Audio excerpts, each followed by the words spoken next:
Mid line, ঠিক আছে। আর এটার কি ইনগুইনাল লিগামেন্ট, দুই সাইডেই কিন্তু থাকে। মিড পয়েন্ট থেকে 2.5 সেন্টিমিটার অ্যাবভ এটা হলো গিয়ে ডিপ ইনগুইনাল ভেইন। আর এইদিকে এই যে এটা কি পিউবিক টিউবারকুল, যে পিউবিক সিম্ফাইসিস এই যে আমাদের মধ্যে, এই পিউবিক সিম্ফাইসিসের ল্যাটারালি বা পিউবিক সিম্ফাইসিসের নিয়ার অ্যাবাউট অ্যাবাভ এটা কি সুপারফিশিয়াল। ভিতরেরটা অল টাইম মনে রাখতে হবে, বাইরেরটা ডিপ ডিপ, আর এইটা সুপারফিশিয়াল। তাইলে আমরা ডিপটা অক্লুশন করব কোথায়, মানে আগে এই জায়গা দিয়ে ঠেইলে এদিকে ঢুকাম, ঢুকানোর পরে এই যে ইনগুইনাল পয়েন্টের মিড ইনগুইনাল পয়েন্ট বাইর করে এইটা 2.5 সেন্টিমিটার উপরে আঙ্গুল দিয়ে চেপে ধরবো। এবার বলুন যে কাশি দেন, তার মানে এন্ডে যদি নাই ঢুকতে পারে তাহলে আর বের হবে না। তাহলে এন্ডে যদি না ঢুকতে পারে তাহলে এরপরে যদি এইটা যদি পিছন দিয়ে হয়, ওইটা তো আর ইনগুইনাল কানেল দিয়ে ঢোকে নাই, ওইটা পিছন দিয়ে যাবে, ওইটা পিছন দিয়ে যাই ওই জায়গা আবার ধরন করবে। তার মানে ওইটা ডিপ রিং অক্লুশন টেস্ট এইটা যদি পজিটিভ হয়, তাইলে পজিটিভ মানে কি? পজিটিভ মানে হচ্ছে ওই জায়গা আবার ফুলবে। Deep ring occlusion test positive মানে ওই জায়গায় আর কিছু দেয়া যাবে না, মানে ডিপ রিং অক্লুড হয়ে গেছে, ওই জায়গায় কিছু নাই। তার মানে পজিটিভ মানে ইনডিরেক্ট হার্নিয়া, মানে ক্যানেল দিয়ে গেছে। আর যদি ওই জায়গায় deep ring occlusion test negative, মানে অক্লুশন করছি বাট ও আর কাম মানে অক্লুড হয় নাই, এইগুলো বুঝতে হবে যে অক্লুড হয় নাই। অক্লুড হইলে পজিটিভ, আর আমার অক্লুড হইলেই ওইটা ওইদিকে ডিপ রিং এর ক্যানেল দিয়ে যাচ্ছে, তার মানে ইনডিরেক্ট হার্নিয়া। আর যদি অক্লুশন না হয় তাহলে ওইটা নেগেটিভ, ওইটা ডিরেক্ট হার্নিয়া, ঠিক আছে।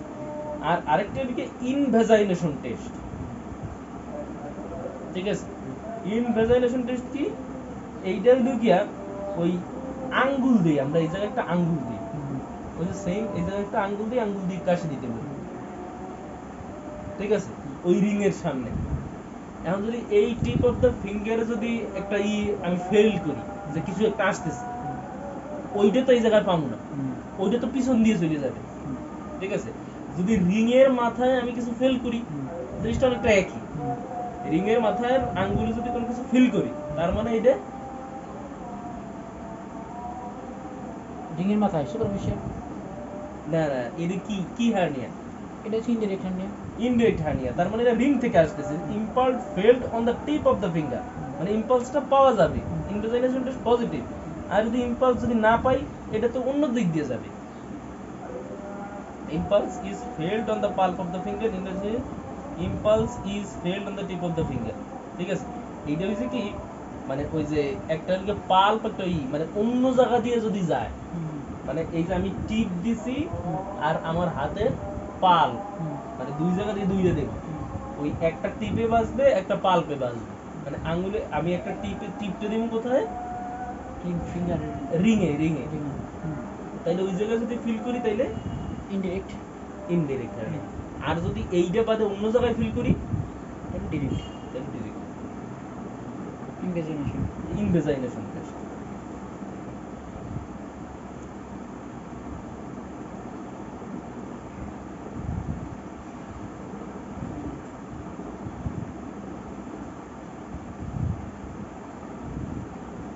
আর এই যে রিডিউসিবিলিটি, এটা কথা কইছি। রিডিউসিবিলিটি কি? এই যে আমি হাত দিয়ে ম্যানিপুলেশন, মানে হাত দিয়ে, ঠিক আছে, গ্রাজুয়ালি রিডিউসিবিলিটি মানে হাত দিয়ে ওই যে জায়গা মতো নেওয়া যায়। আর এই ডিরেক্ট ইনগুইনাল হার্নিয়াটা reduces immediately and spontaneously on lying down, মানে এরকম বসলে ওইটা নিচের দিকে নামে আসে, আর শুইলে ওইটা আবার আগের দিকে চলে যায়। বুঝলে গেছে? ওইটা হাত দেওয়ার প্রয়োজন নাই, ওটা এমনি আসে যায় ডিরেক্টটা। ওটা তো ডিরেক্ট, ওটা তো আর ফুটা ফাটা নাই। ফুটা হইলে তো আস্তে আস্তে যাইতে যাইতে ঢুকে যায়, মানে টিউবের পেস্ট আর বালতির পানি, ওটা তো দাব করে হালাই দিলে পড়ে যাবে, আবার দাব করে উড়ে আসবে। আর টিউবের ওইটা তো তোর আস্তে আস্তে হাত দিয়ে ধরে ঢুকাইতে হবে।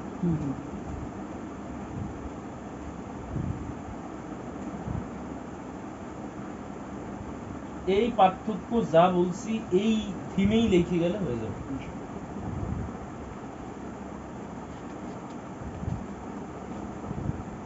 তাহলে ডিরেক্ট, ইনডিরেক্ট, কমপ্লিট, ইনকমপ্লিট এগুলো মোটামুটি হয়ে গেছে। পার্থক্য, অকাল্ট, অবস্ট্রাক্টেড। আমার কাছে মনে হয় এটা তো কি বোঝে না ম্যাথস আই থিঙ্ক এই জিনিসটা মুখস্থ করছে। এই জিনিসটা বাবার প্যাস লাগিয়ে যায়। ও তারেক ভাই বলে যে একবার প্যাস লাগিয়ে গেছিল, ওরা যে ভাই এই জিনিসটা এইটা তুই এইটা তুই, হ্যাঁ জিনিসটা তাহলে আর কি তারেক ভাই জিনিস লোক ভালো আছে, প্যাস লাগিয়ে লাইছে সব। ও পুরো বলে তো বাদ এবার করে লাইছে, বাইরে বাদ আর লেগে গেছে। তো ভাই খুব জ্ঞানী লোক।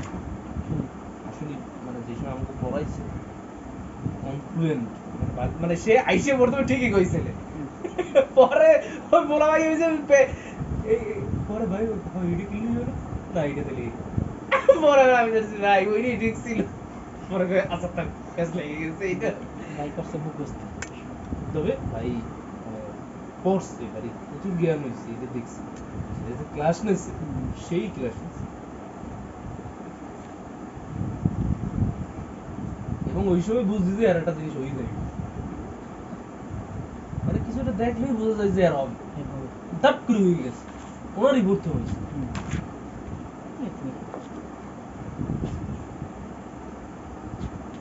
ঠিক আছে, অবস্ট্রাক্টেড আর স্ট্র্যাঙ্গুলেটেড। স্ট্র্যাঙ্গুলেটেড কি কইছি? অবস্ট্রাক্টেড মানে অবস্ট্রাকশন হয়ে যাবে, but not obstruction the blood supply. তিনটে জিনিস, অবস্ট্রাক্টেড অবস্ট্রাকশন হবে বাট ব্লাড সাপ্লাই হ্যাম্পার্ড হবে না, স্ট্র্যাঙ্গুলেটেডে ব্লাড সাপ্লাই হ্যাম্পার্ড হবে, আর ইনফার্ক্টেডে ব্লাড সাপ্লাই হ্যাম্পার্ড হবে, ইস্টিমিয়া হবে, গ্যাংগ্রিন হয়ে যাবে। এই তিনটা পার্থক্য বুঝতে হবে, কোনটা অবস্ট্রাক্টেড হার্নিয়া, কোনটা স্ট্র্যাঙ্গুলেটেড হার্নিয়া। মানে এই সবও কিন্তু এই যে ডিরেক্ট ইনডিরেক্ট এগুলোও কিন্তু কি হইতে পারে, অবস্ট্রাক্টেড হইতে পারে, এগুলা স্ট্র্যাঙ্গুলেটেড হইতে পারে, এগুলা ইনফার্ক্টেড হইতে পারে। সব ধরনের আবার এই ক্লিনিক্যাল এরকম হইতে পারে। তাহলে অবস্ট্রাক্টেড হার্নিয়া কি?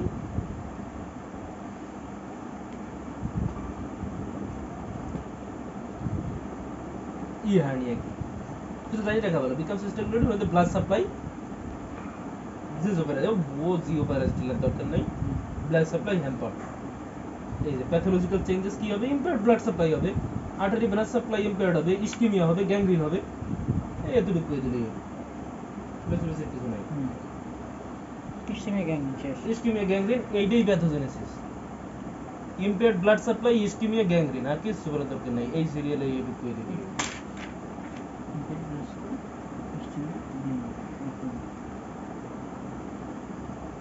পেইন হবে, টেন্ডারনেস হবে, আস্তে আস্তে স্ট্র্যাঙ্গুলেশন হবে। ঠিক আছে, এবার লিখে ট্রিটমেন্ট কি। আর স্ট্র্যাঙ্গুলেটেড হার্নিয়ার কি থাকবে, এই পেশেন্টটা কিন্তু টক্সিক থাকবে, প্যাস খেয়ে গেছে, তাহলে এটা পেইন থাকবে, টেম্পারেচার হইতে পারে, তো তাহলে সাডেন সিভিয়ার পেইন, তারপরে লিখে ভমিটিং হয়ে যাইতে পারে, তাহলে পেইন, ভমিটিং, আর সাইনের মধ্যে কি পাবি, টেন্ডার ইডিমাটাস সোয়েলেন, তারপরে লিখে নো এক্সপানসাইল কফ এক্সপ্রেস, ও তো একদম স্ট্রাঙ্গুলেটেড হয়ে গেছে, প্যাস খাইয়ে একদম শক্ত হয়ে গেছে। ঠিক আছে, পেশেন্ট একদম টক্সিক হয়ে যাবে, কি পালস বাড়বে, বিপি কমবে, ওই যে শকের ভিসা, শকের ভিসা, পেশেন্ট টক্সিক মানে শকের ভিসা। ট্রিটমেন্ট কি, immediate resuscitation followed by operation, operation done by emergency basis, মানে ওই স্ট্রাঙ্গুলেশনটা রিলিজ করে দিতে হবে। কাফ ইম্পালস মানে কাশি দিলে যদি ওইটা আমি বুঝতে পারি, মানে কাশির সাথে যেটাই ওইটারে বলা হয় কাফ ইম্পালস, মানে কাশি আমি এই জায়গায় হাত দিয়ে বলবো যে কাশি দেন, তখন ওইটা যদি আমার হাতে বাজে ওইটারে বলে কাফ ইম্পালস পজিটিভ।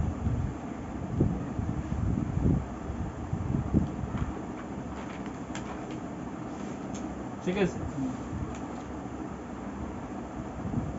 এরপরে যথারীতি আমাদের ওই যে complete bed rest, nothing by mouth NG tube, catheterization, antibiotic, analgesic এগুলো দিব। আর অপারেটিভ ট্রিটমেন্ট কি, আগেই আমার কি করতে হবে, অপারেশন করে অবস্ট্রাকশন রিলিজ করতে হবে। ঠিক আছে, তারপরে এদিকে ভায়াবিলিটি অফ দা গাট, মানে ওই জায়গার ওই যেই জায়গাটা স্ট্যাঙ্গুলেটেড হয়ে গেছে ওইটা কি গ্যাংগ্রিন হয়ে গেছে না এমন ভালো আছে, এইটা আমার আগে রাখতে হবে। যদি গ্যাংগ্রিন হয়ে যায় তাহলে কাইটি ফেলাই দিতে হবে। তাহলে আমি এই ভায়াবিলিটি কি দ্বারা বুঝবো, সাইন অফ ভায়াবিলিটি কেমনে বুঝবো যে ওইটা আমরা ভালো আছে কিনা? হুম। ওইটা যদি রেডিশ কালার থাকে, হুম। ওইটা যদি পেরিস্টালসিস থাকে, মানে এরকম এরকম কাঁপতেছে, হুম। কভারিং অফ দ্য ওয়ারপ্রেম, তারপরে আমরা কি করব? এই দুটো মনে রাখলে হবে, radish colour peristalsis open. Viability জিনিসটা কি? টেস্টিং ভায়াবিলিটি এটা বাইসে আছে, এখনো ওইটা ভালো আছে, মানে কোনটা? ওই যেইটা হার্নিয়েশন হয়ে গেছে, হ্যাঁ। হার্নিয়েশন হয়ে স্ট্যাঙ্গুলেটের ভেতরে নষ্ট হয়ে যেতে পারে, হ্যাঁ। ওই জায়গাটা আমি যে আবার অবস্ট্রাকশন ঠিক করে আবার জায়গা মতো পাঠিয়ে দেব। হুম। হার্নিয়েটেড অর্গান বা পার্ট অফ অর্গানটা ভালো আছে কিনা,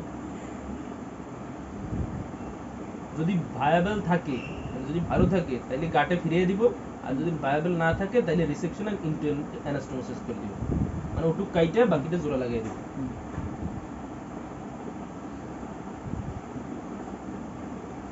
ঠিক আছে? আর মেইনলি আমরা হার্নিয়ায় এই 3 ধরনের অপারেশন করি: হার্নিওটমি, হার্নিওগ্রাফি, হার্নিওপ্লাস্টি। হানিটাকে হানিয়ে রেখে আর নিয়ে প্লাস্টিক কোনটা কোথায় করি? ইন্ডিকেশন এখান দিই, ইন্ডিকেশন লিখে দিলে হলো। ইন চিলড্রেনের ক্ষেত্রে হার্নিওটমি, ইয়ং অ্যাডাল্টস গুড মাসকুলেচারের জন্য হার্নিওটমি। তাহলে children, young adults with good musculature, musculature মানে কি? ভালো মাসেল ওরা, মাসল বিল্ডিং লোক। ঠিক আছে? আর হার্নিওগ্রাফি করি কি? Along with herniotomy indirect inguinal hernia in adult with weak abdominal musculature. মানে হার্নিওটমির সাথে হার্নিওটমি উইথ হার্নিওগ্রাফি করি কাদের? বয়স্ক পেশেন্টদের, উইথ যাদের ওই মাসেল উইক থাকে। আর ওদিকে কি? Direct inguinal hernia, recurrent inguinal hernia, ওদের ক্ষেত্রে কি করি? হার্নিওগ্রাফি। আর হার্নিওপ্লাস্টি কি? রিকারেন্ট হার্নিয়া যাদের হয় তাদের আমরা কি করি? প্লাস্টিক। প্লাস্টিক। এবারে কোনটারে কি বলে? হার্নিওগ্রাফি কি, হার্নিওপ্লাস্টি কি, আর হার্নিওটমি কি? Consist of excision of the sac only. The sac is isolated, opened and contents reduced. Then এই sac কি? Hernial sac। মানে ধর এইটা এই আমার অর্গানটা, এইটা এটা একটা স্যাকের মতো না, থলির মতো না, এইটা যে বাইরেই চলে আইছে, এইটার যে স্যাকটা এইটুক কাইটে ফেলে দিয়ে, ওই যতটুকু হার্নিয়া হয়েছে অতটুকু যদি আমি কাইটে ফেলে দিই, তাহলে ওইটাকে আমরা বলি কি? এই যে excision of the sec only. এই যে একটা হার্নিয়ার পার্টে এগুলো থাকে, এই যে একটা হার্নিয়া কি কি নিয়ে গঠিত হয়? 3টা পার্ট, মানে ওই যে অর্গানটা বাইরে গেছে ওই জায়গায় একটা স্যাক থাকে, একটা কভারিং থাকে, আর ওইটার মধ্যে কিছু কন্টেন্ট থাকে। ঠিক আছে? তো তাইলে এই স্যাকটা যদি শুধু কাইটে দেই, মানে যেটুক হার্নিয়া হইছে এই স্যাকটা যদি কাইটে দেই, এটাকে আমরা বলি কি? হার্নিওটমি। Apposition of the roof and floor of the inguinal canal by non-absorbable suture is called the herniorrhaphy. এইটা কি জানিস? এইটা হলো গিয়া আমাদের এই যে ইনগুইনাল ক্যানেলটা আছে না, এই ইনগুইনাল ক্যানেলের এটা তো ক্যানেল, এইটা কি? এটা রুফ, ক্যানেলের উপরের, আর এটা হলো কি ফ্লোর। এই দুইটা যদি সেলাই করে দেই, যে আর শালা বাইরে দিয়ে পারবি না, এতে ঢোকার কি দরকার নেই, তো কাম কি? এইটাই হার্নিওর‍্যাফি। এই যে অ্যাপোজিশন মানে কি? দুইটাতে অ্যাপোজ করে দেয়া, জোড়া লাগাই দেয়া, রুফ অ্যান্ড ফ্লোর লাগাইয়া ওইটা সেলাই করে দিচ্ছে। বুড়া মানুষের ইয়ে করে দেবো, তোর এত কাম আছে ওটা। তাইলে হার্নিওটমি মানে অনলি স্যাক ফেলাই দেবো, মানে হার্নিয়ার যে স্যাকটা আসছে ওইটা কাইটে ফেলাই দেবো, এটুকু। আর ওইটা হলো গিয়া ওই ক্যাভিটির ওই যে ক্যানেলের আগাগোড়া অ্যাপোজিশন করে সেলাই করে দেবো, হার্নিওর‍্যাফি। আর হার্নিওপ্লাস্টি কি? If the gap of the posterior wall and inguinal canal is repaired by synthetic prolene meshwork. এটা কি? ওই ইনগুইনাল ক্যানেলটা রিপেয়ার করবো, মানে কিছুই করবো না, ওই যে যেটুকু সিঁড়ি দিয়ে গেছে ওই সেলাই করে দেবো।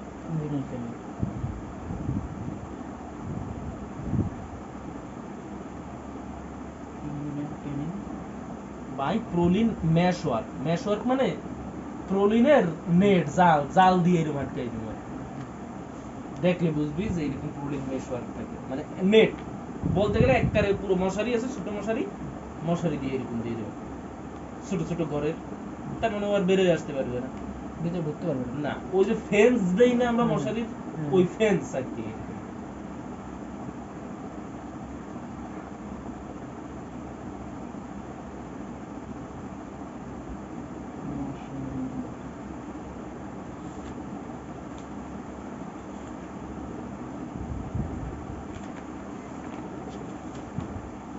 এই যে ইনগুইনাল হার্নিয়া আর ফিমোরাল হার্নিয়া, ফিমোরাল হার্নিয়া পড়ার কোনো প্রয়োজন নেই। ইঙ্গুইনাল হার্নিয়া এইটা এদিকে কাদের কমন? এটা মেলদের কমন। মেলদের কমন। আর এটা ফিমেলদের কমন। এটা সিচুয়েটেড ইন দ্য ইঙ্গুইনাল ক্যানেল আর এটা সিচুয়েটেড ইন দ্য গ্রোইন। কারণ ইঙ্গুইনাল রিজিয়নে থাকে এইটা আর ফিমোরাল ক্যানেল থাকে এই জায়গায়। এটা একটু গ্রোইনের দিকে থাকে আর এইটাতে ইঙ্গুইনাল রিজিয়নে থাকে। তাহলে এটার দিকে ইঙ্গুইনোস্ক্রোটাল রিজিয়ন আর এটার দিকে গ্রোইন রিজিয়ন। আর এইটার অ্যাবভ এন্ড মিডিয়ালি হচ্ছে pubic tubercle. It lies above and এই যে পিউবিক টিউবারকুল থাকে এটা তো above and medially. Above and medially. আর ওই যে কোথায় থাকে? Below and laterally. এই যে ফিমোরাল ক্যানেলটা থাকে এই জায়গায় আর ইঙ্গুইনাল ক্যানেলটা থাকে এই জায়গায়। তাহলে above and medially, below and laterally. বিপরীত। ক্লিয়ার? এইটা হলো পিউবিক টিউবারকুল। এটার উপরেই তো ইঙ্গুইনাল ক্যানেল আর নিচে হলো কি ফিমোরাল ক্যানেল।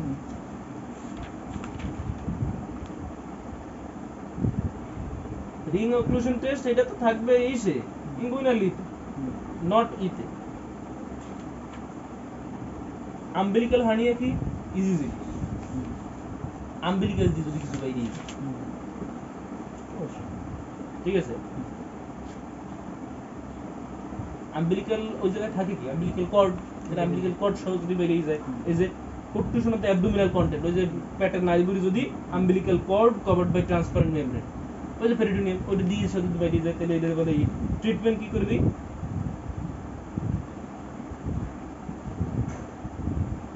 Small defect may close primarily, আস্তে ক্লোজ করে দেবো যদি অল্প হয়। আর লার্জ ডিফেক্ট হলে non operative therapy, skin flap closure, মানে স্কিন ফ্ল্যাপ, ওই যে গ্রাফটিং, ওগুলো এই দুইটা নাম করে হবে, তেমন প্রয়োজন নেই, জিনিসটা জানলেই হবে।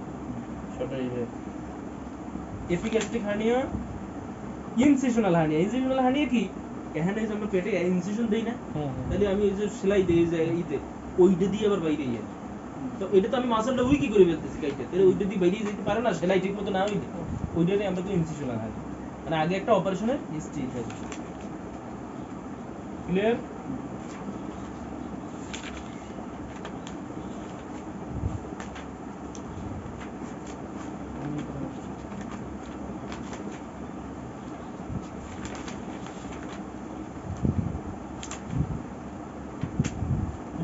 ছোট লিখি অনেক কিছু বোঝার আছে, খুব সুন্দর জিনিস। প্রচুর অ্যানাটমি আছে মানে, ঠিক আছে?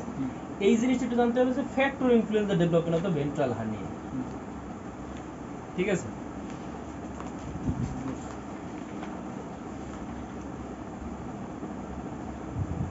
জিনিস দেখলেই বুঝবি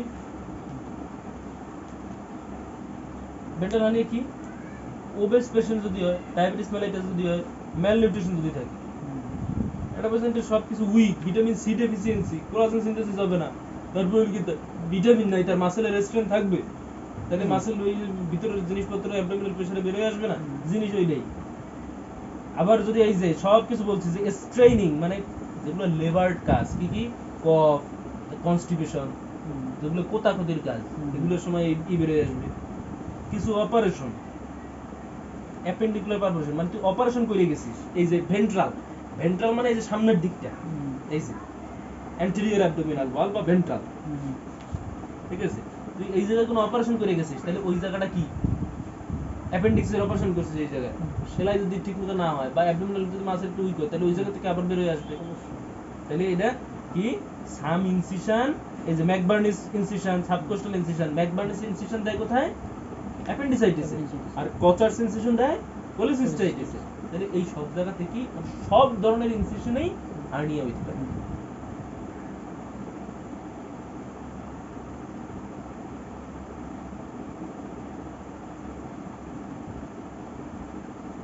আগে আগে দেখি বলি সাম অপারেশনের মধ্যে, অপারেশনের মধ্যে ওই যে এই ইনসিশন দিয়ে যে অপারেশন করে, অ্যাপেন্ডিকুলার অপারেশন, তারপরে গিয়া ভিসেরাল ক্যান্সার অপারেশন, তারপরে গিয়া এই অ্যাপেন্ডিসাইটিস কোলিসিস্টাইটিস অপারেশন।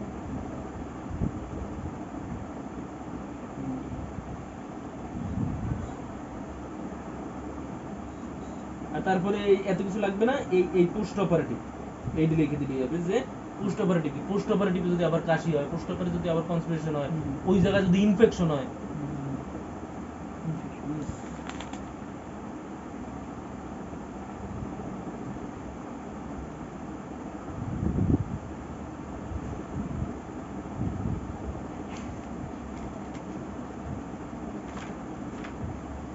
আর ইনসিশন হার্নিয়ার এডি আসলে ধরে মেইন। আর কি ট্রিটমেন্ট কি? ট্রিটমেন্ট অতি সোজা, আমরা এই জায়গায় বেল্ট লাগাই দেব, যাতে পেটে কোনো কাশি টাশি পড়লে ওই যে অ্যাবডোমিনাল বেল্ট যেগুলো আছে ওই যে আমরা এটা ইউজ করি। বা আমরা যে ওয়েট লিফটিং করি, আমাকে প্রেসার পড়ে না, এটার জন্য আমরা কি ইউজ করি? ওই যে বড় বড় বাইরে বেল্ট ইউজ করে। এই কারণে বিভিন্ন ধরনের যাদের সিজার ভিজার হয় তাদের অবশ্যই কোনো কাজের সময় বসার সময় এই বেল্ট ইউজ করতে হবে। যারা সিজার হয় তারা কি ব্যায়াম করতে পারবে না? অবশ্যই বেল্ট ইউজ করতে হবে। সিজারের পরে তো নরমালি ওই যে 6 মাস না শুকাইতে ব্যায়াম হবে না, হার্নিয়া হয়ে যাবে। 6 মাস পর করা যাবে? 6 মাস পর হেয়ার উপরে, অ্যাকর্ডিং টু তার মাসকুলেচার হেয়ার অবস্থা কিরকম তাই 2-3 বছর পর করা যাবে? হ্যাঁ, কিন্তু হার্নিয়া হওয়ার চান্স থাকতেই পারে। বেল্ট ইউজ করতে হবে, অ্যাবডোমিনাল প্রেসারে সবাই বেল্ট ইউজ করতে হবে। নরমাল পেশেন্টের ইনগুইনাল হার্নিয়া হয়ে যেতে পারে না, মোটামুটি হার্নিয়া শেষ।